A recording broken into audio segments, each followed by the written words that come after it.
अस्सलाम वालेकुम स्टूडेंट्स। आज हम लोग पढ़ेंगे सेल साइकिल। सेल साइकिल क्या है? The series of events from when a cell is produce until it complete mitosis and produce new cells. This is called cell cycle.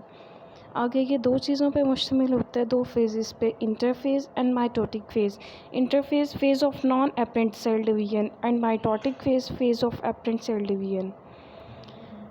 आगे interface को हम लोग क्या कह सकते हैं? इसमें सेल ग्रोथ होती है, डीएनए रेप्लिकेशन होती है, और एक और इसकी डेफिनेशन भी है, phase between two consecutive cell divisions. ठीक है, उसके अलावा उसको हम लॉन्गेस्ट फेज़ भी कह सकते हैं, क्योंकि सारा टाइम जो होता है वो सेल डिवीजन की तैयारी में लगता है। जब तैयार हो जाता है एक सेल डिवीजन के लिए, फिर उसके बाद डिवीजन में तो बहुत थोड़ा टाइम लगता है। इसमें 3 फेजेस होते हैं, G1, S and G2 phase. Interface को सबसे लॉन्गेस्ट फेज़ भी कहा जाता है। G1 post mitotic phase, in humans 9 hour, S phase 10 hour, G2 phase pre mitotic phase and 4.5 our.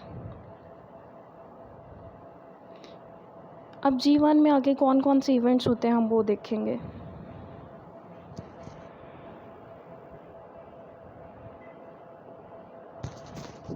G1 phase, greatest metabolic activity, organelles are formed, DNA based units are synthesized.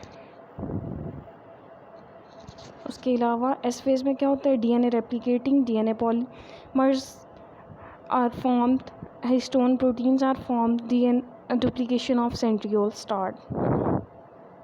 DNA polymerase 3 is active, उसने DNA बनाना होता है। Duplication of centrioles is completed, ये किस में होता है? G2 phase में। All essential enzymes, proteins for cell division are synthesized.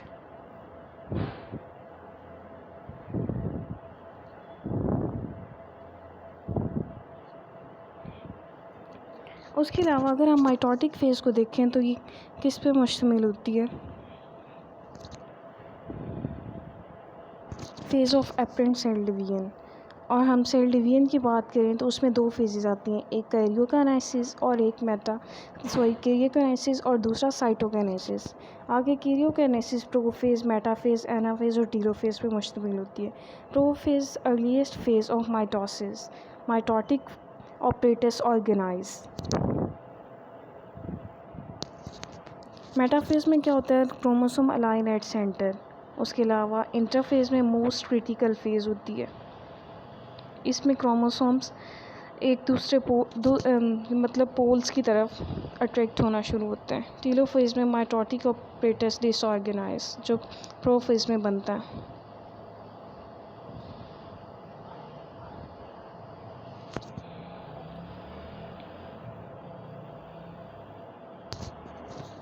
इसमें अब डायग्रामेटिकली सब कुछ शो किया गया है। सबसे पहले G1 phase, non duplicating chromosomes, G2 duplicating chromosomes. Prophase में भी उनका नंबर सेम रहता है। मेटाफेज़ में क्या होता है कि वो मेटाफेज़ प्लेट बना देते हैं और सेंटर में आ जाते हैं। उसके अलावा जब एनाफेज़ आता है तो तब वो एक अपनी काइनेटोकोर से सेपरेट हो जाते हैं और अपने पोल्स की तरफ मूव करना शुरू करते हैं। उस तरफ हम सिंगल क्रोमेटिड को सिंगल क्रोमोसोम कहेंगे, और फिर उनके दरमियान एक मेम्ब्रेन अपीयर हो जाती है और इस तरह सेल 2 में डिवाइड हो जाता है। प्रोफेज़ में सबसे पहले क्या होता है? Spindle fibres forms, mitotic apparatus form, chromosomes form, chromatin condense into chromosome. उसके बाद मेटाफेज़ पे metaphase plate is form. Anaphase में क्या होता है? क्रोमेटिड्स या chromosome moves toward opposite poles and then telophase में सेल डिवाइड कर जाता है।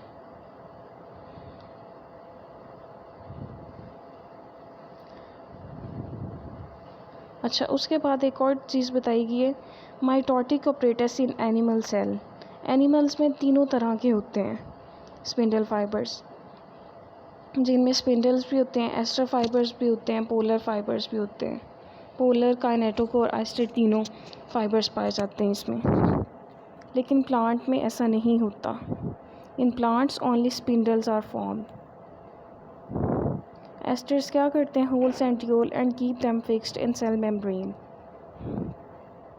कैनेटोकोर फाइबर्स कॉन्ट्रैक्ट तब करते हैं जब हमें सेल डिवीजन रिक्वायर्ड होती है, और पोलर फाइबर्स इलोंगेट करते हैं और ये साइटोकिनेसिस में भी रोल प्ले करते हैं।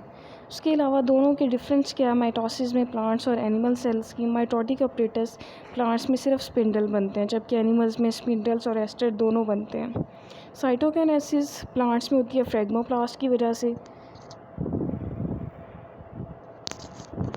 The fusion of vesicles that arise during metaphase and fuse during late telophase। और साइटोकिनेसिस एनिमल्स में कैसी होती है, actin and myosin filament form contractile ring.